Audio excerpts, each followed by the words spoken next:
Hi, I'm Garrett Epps, recovering law professor, former Supreme Court reporter, and legal affairs editor of the Washington Monthly.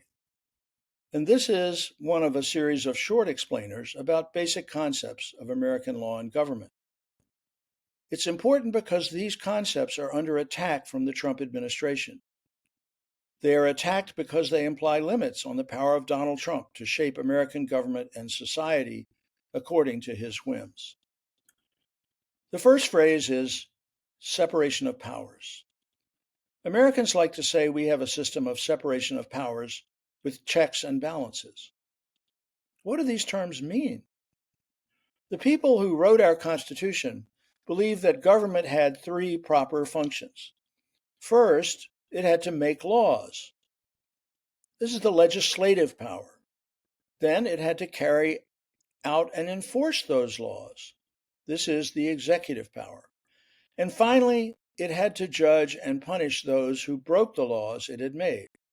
This is the judicial power. They also believe that giving all three functions to one person or one body might create a monster government, a system in which a powerful ruler or king could make law in the morning, enforce it in the afternoon, and imprison those who resisted in the evening. That was the definition of what they called Caesarism. It was the one thing they most wanted to avoid. For that reason, they reasoned, government powers needed to be lodged in separate branches. Branches that we call Congress, which makes the laws, the executive, which carries out and enforces the laws, and the federal courts, which decide when people have broken the law and what penalties they will pay. Those branches needed to be separated so that no one person, no one group or faction could wield the entire power of government. And that is where we get the phrase separation of powers. But if the three branches are entirely separate, if they don't work together, then the system would collapse. The branches have to come to an agreement on the meaning of the law, on the way it's carried out, and on the guilt or innocence of those charged with breaking it. If they don't cooperate at all, government would fall into three warring camps, too busy fighting among themselves to fulfill its true function. Remember, that true function for the founders was not carrying out the program of one political party. It was not fulfilling the so-called vision of an ambitious president. It was then and is today serving the people who formed it, ensuring what the Constitution calls a more perfect union, preserving domestic tranquility and the blessings of liberty for the American people and for generations to come. That's where checks and balances come in. The framers designed a system where each branch had its own powers, but also depended on cooperation with the others. The president cannot make the law. That job is for Congress. The president can't spend tax money just because he thinks it would be a neat idea to do it. The president also can't refuse to spend money Congress has set aside for a specific purpose. What we call the power of the purse belongs to Congress alone. The president is obliged to enforce the laws Congress makes. The Constitution says he must take care that the laws be faithfully executed. What if the president objects to a law? One check on that is the veto. The president can block any new law and send it back to Congress. But the presidential veto isn't absolute. Congress can override it by 2/3 vote of each house, and the president must then enforce that law as written.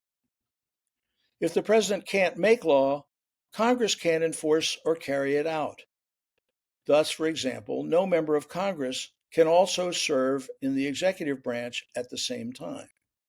Congress also can't directly appoint executive officials. The Senate may advise and consent, but the appointment power is for the president. Executing the law, carrying it out, is the president's job. What if presidents refuse to do the job? In that case, the House can impeach them and the Senate can remove them. What if the president just decides to change the law to something he or she likes better? In that case, the courts can order the executive branch to follow the law Congress passed. The job of the courts is to interpret the Constitution and the laws Congress has passed, and to apply them to individual specific cases. What if the president disagrees with what the courts decide? He or she is still expected to carry out their decisions. Presidents can fire their own officials, but they can't fire judges. This gives the courts great power, of course, especially because a federal judge serves for life. But there's also checks here. The first is judges don't appoint themselves. Before donning a robe, they have to be appointed by a president and approved by the Senate. If they misbehave after they're confirmed, they can be impeached by the House and removed by the Senate. And at any rate, judges don't have an army or police force. They have to rely on executive officials, such as the U.S. Marshals, to enforce their orders. For much of American history, the three branches have struggled among themselves for power. That's not a bug in the system, it's a feature designed by the framers to allow government to work effectively without degenerating into Caesarism.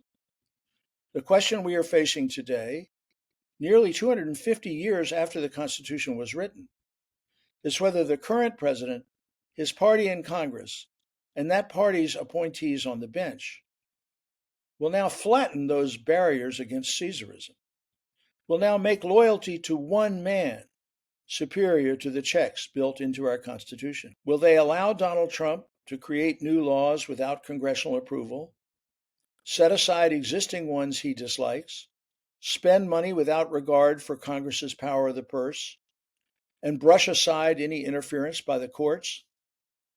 Donald Trump recently tweeted a meme of himself wearing a crown with the caption, "Long live the king." It's not really a joke. He seems to believe that he, alone among American presidents, really can make new laws in the morning, carry them out in the afternoon, and punish those who stand in his way at night. The checks and balances seem to be failing. Senate has confirmed some pretty dodgy nominees without showing much interest in independent judgment. The president has refused to follow laws he disagrees with. He is refusing to spend money Congress has appropriated simply because he doesn't like the uses it is being put to. He is ignoring laws that protect federal employees from being fired without warning or cause. And he has begun to hint that if the courts order him to follow the law, he will simply ignore their decisions. This may be the most severe test our system has ever faced. One man, one would-be Caesar, has grasped for all the powers. And that, above all, is what our founders wanted to avoid. Again, I'm Garrett Epps, Legal Affairs Editor of the Washington Monthly. Please listen to our podcast, like and subscribe wherever you get your podcasts.